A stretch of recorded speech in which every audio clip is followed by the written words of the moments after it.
আজকে দুপুর পরে ২৩তম রাষ্ট্রপতি নির্বাচনকে ঘিরে সংসদের মধ্যে কঠিন হট্টগোল এবং মারামারির সৃষ্টি হয়েছে। বিস্তারিত জানতে ভিডিওগুলো দেখতে থাকুন।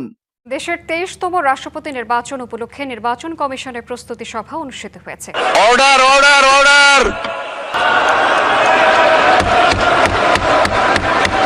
প্রধানমন্ত্রী দাঁড়ায় তখন বলে আপনারা সবাই জমিদার যারা ঋণদার নাই এর মধ্য দিয়ে সংসদ ভবন এলাকায় এই মুহূর্তে কথা বলছেন এনসিপির আহ্বায়ক ও বিরোধী দলীয় চিফ হুইপ নাহিদ ইসলাম। যদি জুলাই সনদ বাস্তবায়ন করত তাহলে তো রাষ্ট্রপতি নির্বাচনটা তারা সংস্কার করে গোপন ব্যালটে, যেটাতে ঐক্যমত আমরা সবাই হয়েছিলাম, সেভাবেই নির্বাচনটা হতো, কিন্তু সেভাবে বিএনপিটা নির্বাচন করছে না। সংসদে প্রবেশের আগে বিরোধী নেতারা রাষ্ট্রপতি নির্বাচনের ব্যাপারে কি বললেন? দীর্ঘ ৩৫ বছর পর আবারও ভোটের মাধ্যমে রাষ্ট্রপতি নির্বাচন হতে যাচ্ছে বাংলাদেশে। বৃহস্পতিবার জাতীয় সংসদে ভোট দেবেন সংসদ সদস্যরা। আর এই নির্বাচনে মুখোমুখি হয়েছেন বিএনপির মির্জা ফখরুল ইসলাম আলমগীর এবং এলডিপি চেয়ারম্যান অলি আহমদ।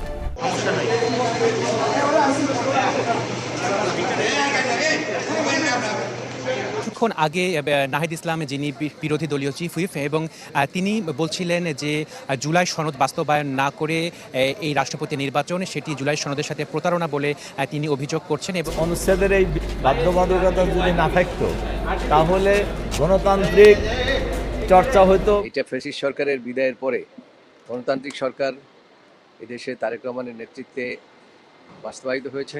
দিকে একটু লাইভ টেলিকাস্ট করার একটা সিদ্ধান্ত ওনারা স্পিকার মহোদয়ের নেতৃত্বে যে সভা, আমরা পেতে চলেছি বাংলাদেশের ২৩তম রাষ্ট্রপতিকে। মির্জা ফখরুল ইসলাম আলমগীর যেমন সাংগঠনিক রাজনৈতিক দায়িত্ব থেকে সরে যাচ্ছে, ঠিক তেমনি পুরো চাপটা কিন্তু পড়ছে তারেক রহমানের উপর। দর্শক আসসালামু আলাইকুম। খুবই চাঞ্চল্যকর বিষয়, আজকে সংসদ অধিবেশন একেবারে উত্তপ্ত। প্রিয় দর্শক, আপনারা সকলেই জানেন আজকে ২৩তম রাষ্ট্রপতি নির্বাচন হচ্ছে। এই রাষ্ট্রপতি নির্বাচনের প্রার্থী বিএনপির পক্ষ থেকে মির্জা ফখরুল এবং জামাতের পক্ষ থেকে মানে বিরোধী দলের পক্ষ থেকে কর্নেল অলি আহমেদ। প্রিয় দর্শক শ্রোতা, এই রাষ্ট্রপতি নির্বাচনকে কেন্দ্র করেই সংসদের মধ্যে কঠিন হট্টগোল এবং এক পর্যায়ে মারামারি সৃষ্টি হয়েছে। প্রিয় দর্শক, সরকারি দল এবং বিরোধী দলের মধ্যে কেন এমন হট্টগোল সৃষ্টি হলো রাষ্ট্রপতি নির্বাচনকে ঘিরে? প্রিয় দর্শক, এদিকে বিরোধী দলের চিফ হুইপ নাহিদ ইসলামের দাবি যে সংস্কার না করে রাষ্ট্রপতি নির্বাচন এটা এক ধরনের প্রতারণা। তারেক রহমান দেশের জনগণের সঙ্গে, দেশের সার্বভৌমিত্বের সঙ্গে প্রতারণা করতেছে, প্রতারণা করে মির্জা ফখরুলকে রাষ্ট্রপতি বানাচ্ছে। মানে এই কথা বলার পরেই সংসদে এক প্রকার হট্টগোল সৃষ্টি হয়েছে। তাছাড়া রাষ্ট্রপতি নির্বাচনের নিয়ম নিয়েও সংসদে এক প্রকার বাকবিতণ্ডা হয়েছে। সবকিছু মিলিয়ে আজকের ভিডিওটি দেখলে বিস্তারিত বুঝতে পারবেন। সব শেষে রাষ্ট্রপতি নির্বাচন কি হচ্ছেই নাকি এটা স্থগিত করা হচ্ছে? রাষ্ট্রপতি নির্বাচন হলে কে পাশ করবে, মির্জা ফখরুল নাকি কর্নেল অলি? দর্শক, আপনাদের বিশেষভাবে অনুরোধ করতেছি ভিডিওটি না টেনে সম্পূর্ণ দেখবেন রাষ্ট্রপতি নির্বাচনের প্রক্রিয়া, তাহলে জানতে পারবেন। তো বেশি কথা বাড়াবো না, সরাসরি ভিডিও ক্লিপে চলে যাই। আপনারা মনোযোগ সহকারে বিস্তারিত ভিডিওগুলো সম্পূর্ণ দেখতে থাকুন। দীর্ঘ ৩৫ বছর পর আবারও ভোটের মাধ্যমে রাষ্ট্রপতি নির্বাচন হতে যাচ্ছে বাংলাদেশে। বৃহস্পতিবার জাতীয় সংসদে ভোট দেবেন সংসদ সদস্যরা। আর এই নির্বাচনে মুখোমুখি হয়েছেন বিএনপির মির্জা ফখরুল ইসলাম আলমগীর এবং এলডিপি চেয়ারম্যান অলি আহমদ। ১৯৯১ সালে সংসদীয় গণতন্ত্রে ফেরার পর বাংলাদেশের সবশেষ রাষ্ট্রপতি নির্বাচন হয়েছিল। এরপর আরও ৮ বার রাষ্ট্রপতি নির্বাচনের আয়োজন হলেও ক্ষমতাসীন দলের একক প্রার্থী থাকায় ভোটের প্রয়োজন হয়নি। ক্ষমতাসীন বিএনপির মনোনীত প্রার্থী দলের মহাসচিব ও স্থানীয় সরকার মন্ত্রী মির্জা ফখরুল ইসলাম আলমগীর। তার প্রতিদ্বন্দ্বী জামায়াত ইসলামীর নেতৃত্বাধীন ১১ দলীয় জোটের প্রার্থী লিবারেল ডেমোক্রেটিক পার্টির চেয়ারম্যান অলি আহমদ। একসময় বিএনপির রাজনীতির সঙ্গে যুক্ত ছিলেন অলি আহমদ, পরে দল থেকে বেরিয়ে গড়ে তোলেন এলডিপি। মুক্তিযুদ্ধে বীর বিক্রম খেতাবপ্রাপ্ত এই সাবেক সামরিক কর্মকর্তা এবার লড়ছেন রাষ্ট্রপতি পদে। দুপুর ২টা থেকে বিকেল ৫টা পর্যন্ত চলবে ভোট গ্রহণ। ভোটার ৩৪৯ জন সংসদ সদস্য। চট্টগ্রাম ৪ আসনের ফলাফল আদালতের নির্দেশে ঘোষণা না হওয়ায় একজন ভোটার কম রয়েছে। তবে বিএনপি সংসদে ২/৩ সংখ্যাগরিষ্ঠতা থাকায় মির্জা ফখরুলের জয় অনেকটাই নিশ্চিত। সংবিধানের ৭০ অনুচ্ছেদ অনুযায়ী দলের সিদ্ধান্তের বিপরীতে ভোট দিলে সংসদ সদস্য পদ হারানোর বিধান রয়েছে। এবারের নির্বাচন হবে গোপন ব্যালটে নয়, ব্যালটে পছন্দের প্রার্থীর নামের পাশে নিজের সম্পূর্ণ নাম লিখে স্বাক্ষর করবেন এমপিরা। নিজ আসনে বসেই দেবেন ভোট। রাষ্ট্রপতি নির্বাচনের নির্বাচনী কর্তা হিসেবে দায়িত্ব পালন করবেন প্রধান নির্বাচন commissioner AMM Nasir Uddin. Vote গণনা শেষে সংসদ কক্ষেই ঘোষণা করা হবে ফলাফল, পরে তা গেজেট আকারে প্রকাশ করা হবে। সংসদীয় ব্যবস্থায় রাষ্ট্রপতির ক্ষমতা মূলত আনুষ্ঠানিক হলেও রাষ্ট্রের সর্বোচ্চ সাংবিধানিক পদ এটি। প্রধানমন্ত্রী নিয়োগ এবং প্রধান বিচারপতি নিয়োগ ছাড়া অধিকাংশ ক্ষেত্রেই প্রধানমন্ত্রীর পরামর্শ অনুযায়ী দায়িত্ব পালন করেন রাষ্ট্রপতি। দীর্ঘ ৩৫ বছর পর সেই রাষ্ট্রপতি নির্বাচনেই আজ ফিরছে সরাসরি ভোটের উত্তাপ।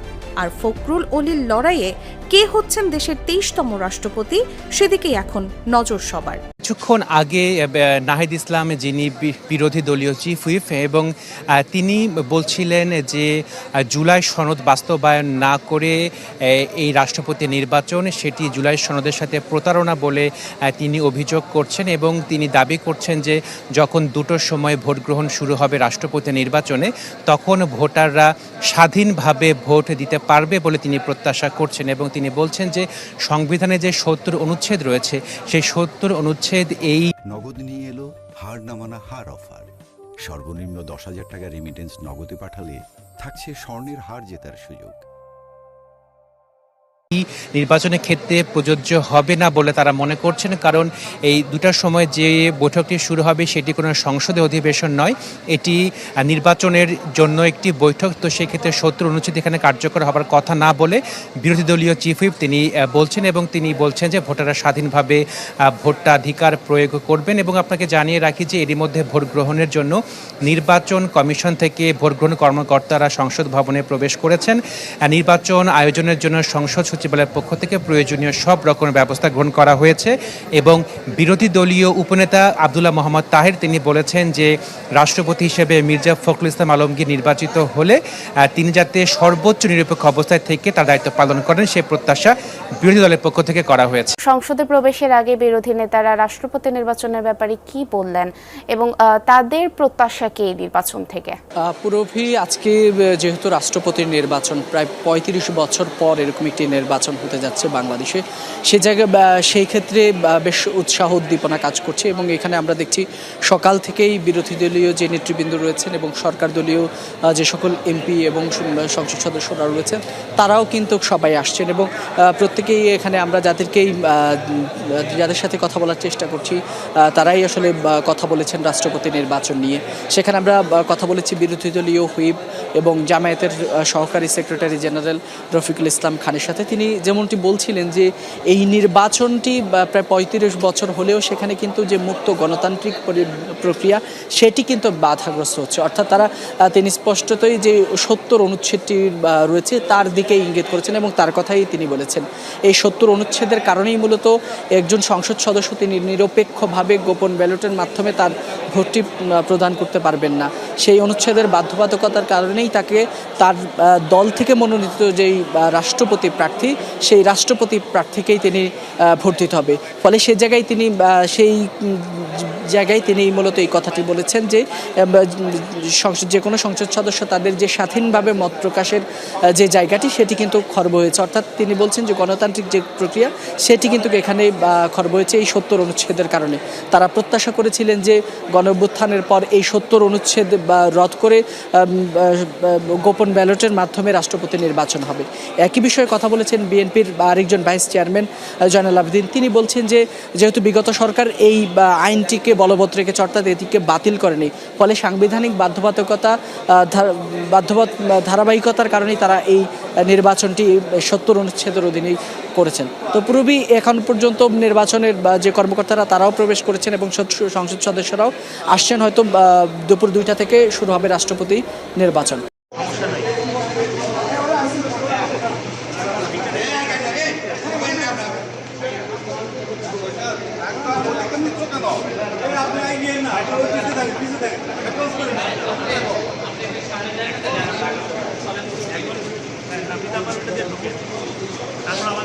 ভাইয়া বড় ভাই ভাইয়া একটু ভাই প্লিজ একটু সাইড আসলে আমি থ্যাংক ইউ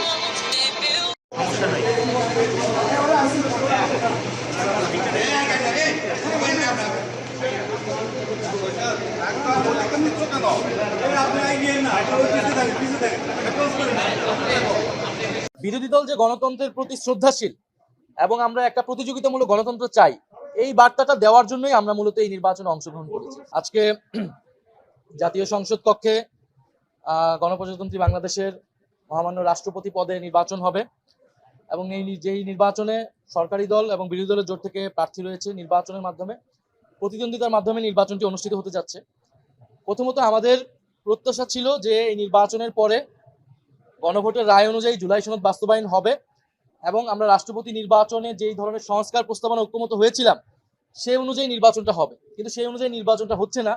ফলে সেই জায়গায় আমরা আমাদের যে সংস্কারের আকাঙ্ক্ষা, সেই আকাঙ্ক্ষাটা ধাক্কা খেয়েছে।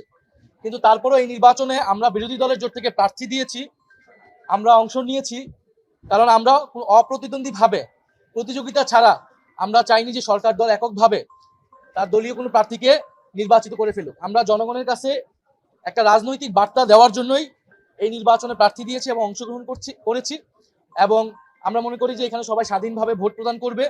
এবং যেহেতু এটা অধিবেশন নয়, এখানে কিন্তু এর আগে চিফ হুইপ একটা বক্তব্য দিয়েছিলেন যে 70 অনুচ্ছেদকে কেন্দ্র করে, ফলে সেই 70 অনুচ্ছেদ সংস্কার হবে, এটাও কিন্তু সকলের প্রত্যাশা ছিল, ঐক্যমত ছিল। এবং সংসদে এটা বৈঠক হচ্ছে, এটা অধিবেশন না, এটা মাননীয় স্পিকার এটাকে সভাপতিত্ব করছেন না, ফলে সেইখানে 70 অনুচ্ছেদও এখানে কার্যকর হওয়ার কথা না। ফলে এটা নিয়ে বিতর্কটা রয়েছে, কিন্তু আমরা আশা করব যে সবাই আজকে স্বাধীনভাবে ভোট দিবে এবং একটা প্রতিদ্বন্দ্বিতামূলক পরিস্থিতিতে এই নির্বাচনটা হবে এবং দ্রুত সময়ের মধ্যেই যাতে জুলাই সনদ বাস্তবায়ন করে বাকি সংস্কারগুলো কার্যকর করা হয়। এবং সরকার দলের আজকে আরেকটা জিনিস স্পষ্ট হচ্ছে, তারা নির্বাচনের পর থেকেই বলে আসছিল যে অক্ষরে অক্ষরে তারা জুলাই সনদ বাস্তবায়ন করবে। তারা বলতেছে মুখে এই কথা, কিন্তু তারা দেখেন প্রত্যেকটা কাজ করতেছে আগের ধারাবাহিকতা। ফলে রাষ্ট্রপতি নির্বাচিত হচ্ছে, আমাদের যে ফ্যাসিবাদী স্বৈরতান্ত্রিক যেই ব্যবস্থা, যে সাংবিধানিক ব্যবস্থা ছিল, সেটার ধারাবাহিকতা হিসেবে কিন্তু বর্তমান রাষ্ট্রপতি নির্বাচিত হচ্ছে, নতুন কিছু না কিন্তু। ফলে এই রাষ্ট্রপতি নির্বাচন আরেকটি বার্তা জনগণের কাছে দিচ্ছে যে এই সরকার আসলে মুখে জুলাই সনদ, গণভোট বা সংস্কারের কথা বললেও আদতে তারা পুরনো স্বৈরতান্ত্রিক সাংবিধানিক ধারাবাহিকতায় বজায় রাখতেছে। এটা পরিষ্কার না, কারণ এটা আজকে কোনো অধিবেশন না, আজকে মাননীয় স্পিকার সভাপতিত্ব করছেন না, আজকে প্রধান নির্বাচন কমিশনারের সভাপতিত্বে সংসদ পক্ষে একটা বৈঠক হচ্ছে, একটা নির্বাচন হচ্ছে। ফলে এখানে সবাই স্বাধীনভাবে ভোট দিবে। আমরা বিরোধী দল যে গণতন্ত্রের প্রতি শ্রদ্ধাশীল এবং আমরা একটা প্রতিযোগিতামূলক গণতন্ত্র চাই, এই বার্তাটা দেওয়ার জন্যই আমরা মূলত এই নির্বাচনে অংশগ্রহণ করেছি। বিএনপি যদি জুলাই সনদ বাস্তবায়ন করতো, তাহলে তো রাষ্ট্রপতি নির্বাচনটা তারা সংস্কার করে গোপন ব্যালটে, যেটাতে ঐক্যমত আমরা সবাই হয়েছিলাম, সেভাবেই নির্বাচনটা হতো, কিন্তু সেভাবে বিএনপিটা নির্বাচন করছে না। ফলে বিএনপি মুখে এক কথা বলে, কাজে আরেক কথা বলতেছে। আমরা এর আগেও বলেছি যে এই সরকার গণভোটের রায়ের সাথে প্রতারণা করেছে, জনগণের সাথে বিশ্বাসঘাতকতা করেছে, গণতন্ত্রের সাথে এবং আমাদের তাবৎ ফ্যাসিবাদ বিরোধী আন্দোলনের সাথে প্রতারণা করেছে। তারা পুরো সারা দেশে দলীয়করণ করছে, সকল প্রশাসনের সব জায়গায়, এবং এখন রাষ্ট্রপতি নির্বাচনেও এক প্রকার দলীয়করণের মাধ্যমেই দলীয় প্রার্থী দিয়ে প্রধানমন্ত্রী নিজেই রাষ্ট্রপতিকে নির্বাচিত করছে, যেখানে স্বাধীনভাবে কোনো ভোট দেওয়ার সুযোগ নেই, তারা নিজেরাই বলে দিচ্ছে। ফলে তারা গণতন্ত্রের পক্ষে আছে বলে আমরা মনে করছি। মির্জা ফখরুল ইসলাম আলমগীর যেমন সাংগঠনিক রাজনৈতিক দায়িত্ব থেকে সরে যাচ্ছে, ঠিক তেমনি পুরো চাপটা কিন্তু পড়ছে তারেক রহমানের উপর।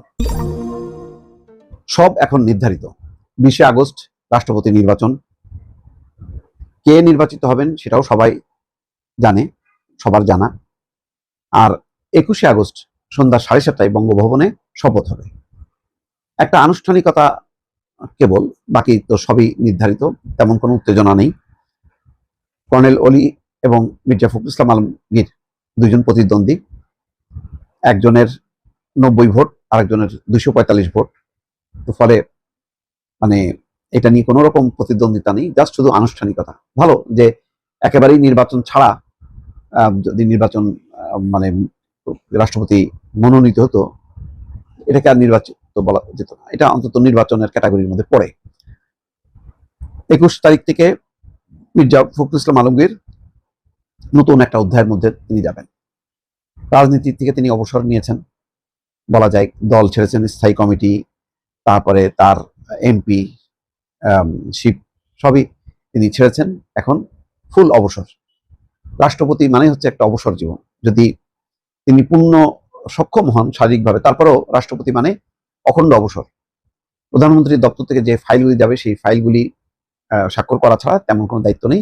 কেবল দুর্যোগকালীন, রাজনৈতিক দুর্যোগকালীন সময়ে তখন রাষ্ট্রপতির নড়াচড়া বোঝা যায়। তো এটা কালে ভদ্রে কখনো ঘটে, সবসময় ঘটে না।